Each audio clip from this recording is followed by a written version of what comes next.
Sumainyo ang Panginoon. At sumaiyo rin. Ang mabuting balita ng Panginoon ayon kay San Mateo. Papuri sa iyo, Panginoon. Noong panahong iyon, sinumbatan ni Jesus ang mga bayang ginawa niya ng maraming kababalaghan, sapagkat hindi sila nagsisit tumalikod sa kanilang mga kasalanan. Kawawa ka, Corazin! Kawawa ka, Betsaida! Sapagkat kung sa Tiro at Sidon, ginawa ang mga kababalaghang ginawa sa inyo, malaon na sanang nagdaramit ng sako at nauupo sa abo ang mga taga roon, upang ipakilalang sila'y nagsisisi. Ngunit sinasabi ko sa inyo, sa araw ng paghuhukom ay higit na mabigat ang sasapitin ninyo kaysa sasapitin ng mga taga-Tiro at taga-Sidon. At ikaw, Capernaum, ibig mong mataas hanggang sa langit, ibabagsak ka sa Hades. Sapagkat kung sa Sodoma ginawa ang mga kababalaghang ginawa rito sa inyo, sana'y nanatili pa ito hanggang ngayon. Ngunit sinasabi ko sa inyo, sa araw ng paghuhukom ay higit na mabigat ang ipaparusa sa inyo kaysa dinanas ng Sodoma. Ang mabuting balita ng Panginoon. Pinupuri ka namin, Panginoong Hesukristo. Magsiupo ang lahat at makinig sa homilya. Isang magandang gabi po sa inyong lahat. Tayo po ay nasa huling gabi o ikasyam na araw ng ating pagnonobena para sa pagdiriwang natin ng kapistahan ng ating pong parokya, ng ating mahal na Birhen ng Soledad. Soledad clap nga para sa Panginoon.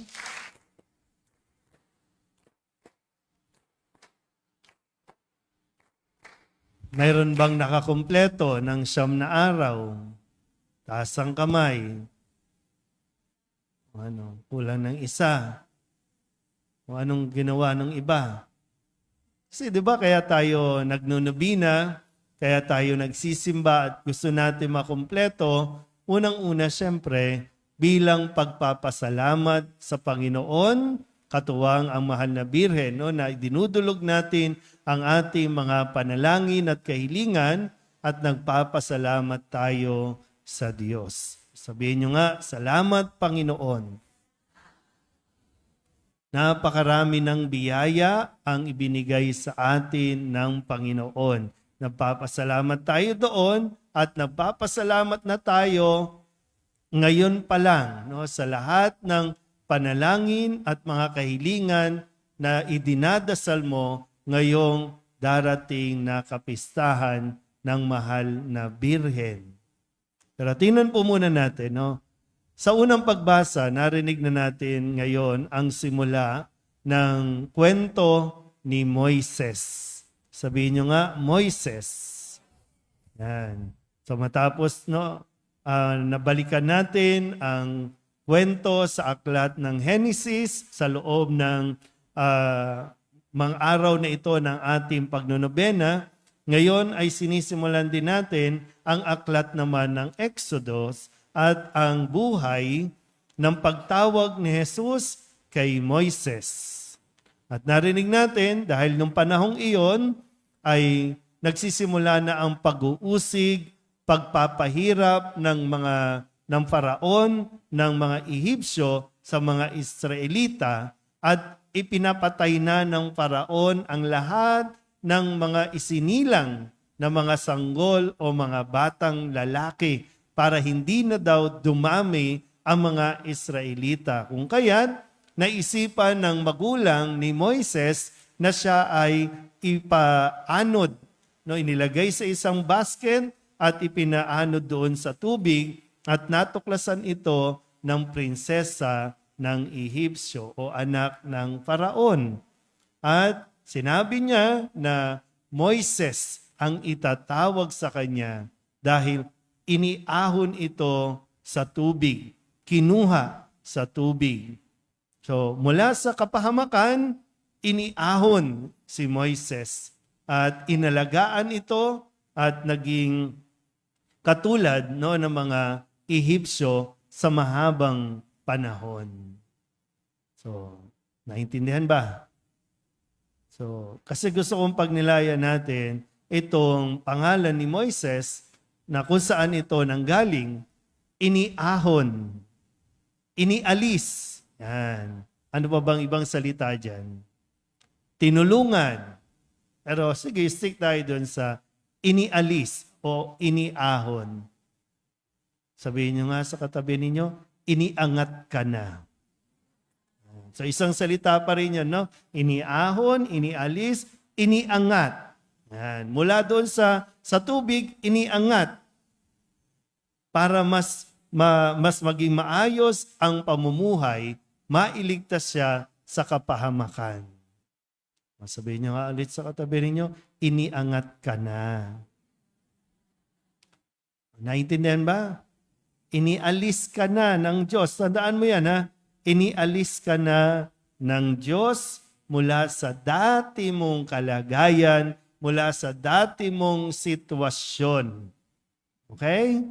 Kaya nga sinasabi ko sa kanina pa no, na ang pagdiriwang natin ng banal na misa sa loob ng nobinaryong ito ay dapat punong-puno tayo ng pagpapasalamat doon sa mga nauna ng ginawa ng Diyos sa atin. Marami nang ginawa ang Diyos sa atin. May mababanggit ka bang isa? Uy. Wala maalala. Hindi pwedeng wala. Di ba? Marami tayong naranasan, noon-noon pa, mga problema, di ba? Nakala natin hindi tayo makakaalis. Pero nakaalis na tayo doon, inalis tayo ng Diyos. O ngayon, tingnan natin ito. Sa Ebanghelyo, sinumbatan ni Jesus ang mga taga-Kurasin, taga-Betsaida, taga-Capernaum. Dahil, ang sabi dito, maswerte ang mga bayang ito. Maswerte ang mga tao sa bayang ito dahil dito maraming kababalaghang ginawa si Jesus sa kanila. Very much privileged ang mga taga-bayan na binanggit dito. Pero bakit sinumbatan ni Jesus ang mga taga rito? Eh kasi nga, para bang katulad no, ng mensahe sa unang, inialis na sila.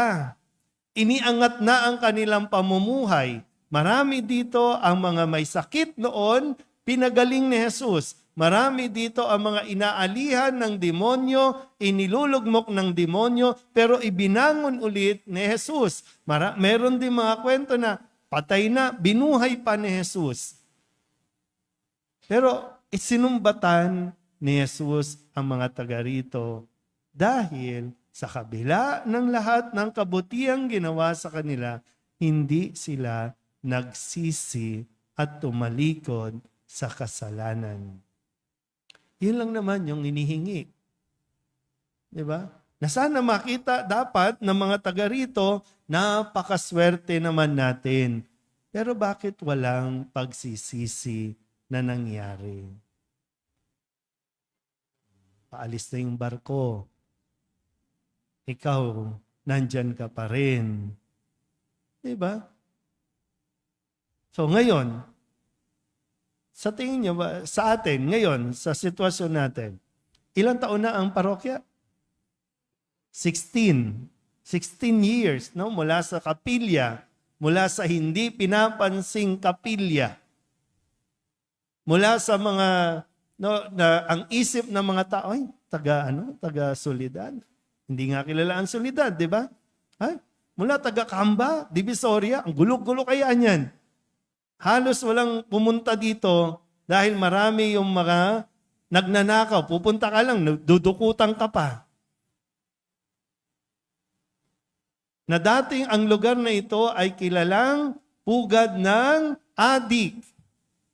Tingnan nyo nga yung katabi niya kung adik pa rin. Marami kayong kakilala dito, dating addict. Ngayon, hindi na. Meron pa rin? Patay na. Patay na daw. Pero, di ba?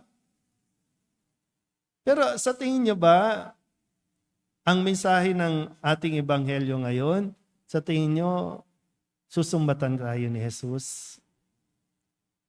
Sa kabila ng araw-araw nating pagsisimba, pagmimisa, susumbatan kaya tayo? Sa tingin nyo, uy, mahaba-haba ito. Ngayon lang ako nagmisa dito. Di ba? Kasi kailangan tayong mamulat. Ano ba? Susumbatan ba ako ng Diyos? O matutuwa ba ang Diyos? Kasi na-appreciate ko yung kanyang ginawa sa akin at naipapakita natin na na-appreciate natin ang ginawa ng Diyos dahil sinisikap natin wag nang bumalik sa dating buhay natin. Dahil nagsisinga tayo. Pero in case lang, sabihin nyo nga ulit sa katabi ninyo, kawawa ka. Bakit kaya? Bakit kawawa? Tingnan nyo nga ulit yung katabi ninyo. Bakit kawawa? Kawawa ka naman, di ba? Kasi kung ikukumpara, halimbawa lang po, no? Sayang yung kidney mo. Ang daming naghahanap ngayon ng kidney. Ikaw, kumpleto pa ang kidney mo. 2 pa ang kidney mo, pero sinasayang mo. Marami ngayon ang hindi na makakita at naghahanap ng donor ng mata. Pero yung katabi mo, tingnan mo yung mata. Sinasayang mo yung mata. Marami nga, hindi rin makapagsalita. Pero yan, tingnan mo yung bibig ng katabi nyo. Sayang naman, puro chismis lang. Baka ang dami kasi, di ba? Kanina tinatanong ko kayo, may naalala ba kayo na ipagpapasalamat sa Diyos na ibinigay sa inyo ng Diyos? Kung titingnan mo lang yung sarili, no? Kumpleto ka, maayos ka. Kumpletong paa mo, kumpletong kamay mo. Biyaya na ng Diyos yan. Pero bakit di natin nakikitang biyaya ng Diyos? Yung iba naka-wheelchair na. Yung iba nakatungkod na. Sabihin niyo ulit sa katabi niyo, kawawa ka.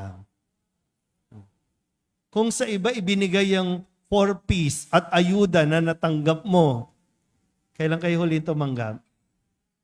Wala pa. Yun ang wala pa. Pero nakatanggap na yan noon, di ba? Buwan-buwan, nakatanggap na. Hintayin nyo, nabaon tayo sa utang di ba?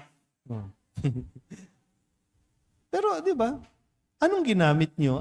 Saan nyo ginawa o ginamit yung nakuha ninyo ng mga nakalipas na buwan, ng mga nakalipas na taon?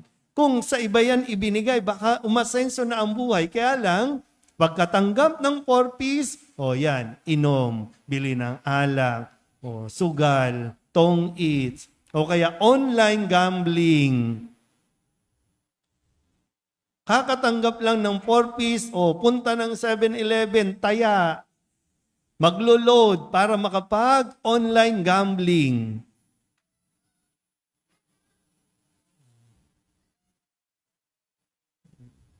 Babalikan ko kayo. Diba? Huwag sanang umabot doon, di ba? Yun lang naman iniiwasan natin. Kaya ngayon pinapaalalahanan tayo at ayaw ng mahal na birhen na pagdating ng araw, mapapabilang tayo doon sa mapaparusahan. Ayaw ng mahal na birhen. Kaya nga, di ba, kung bukas, di ba, kapistahan ng mahal na Del Carmen, di ba, nagbigay pa nga siya ng scapular para hindi tayo malugmok.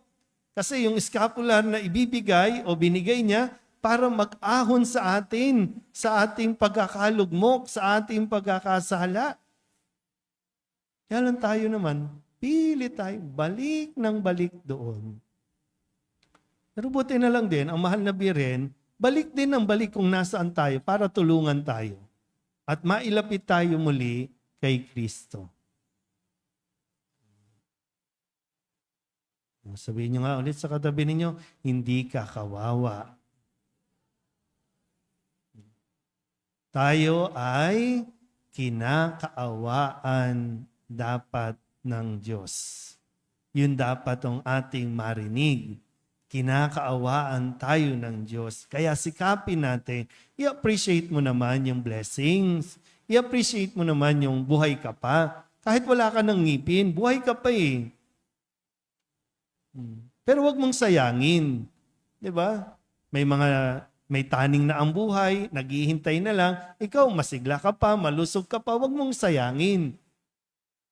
Maraming naghahanap ng trabaho, wag mong sayangin. Marami ang naghahanap na mapapangasawa, ikaw na may asawa, i-appreciate mo na, wag ka na maghanap ng iba. I-appreciate mo, may anak ka. Yung iba, hanggang ngayon, di pa nagkakaanak. Ikaw may anak ka na, pero pinababayaan mo.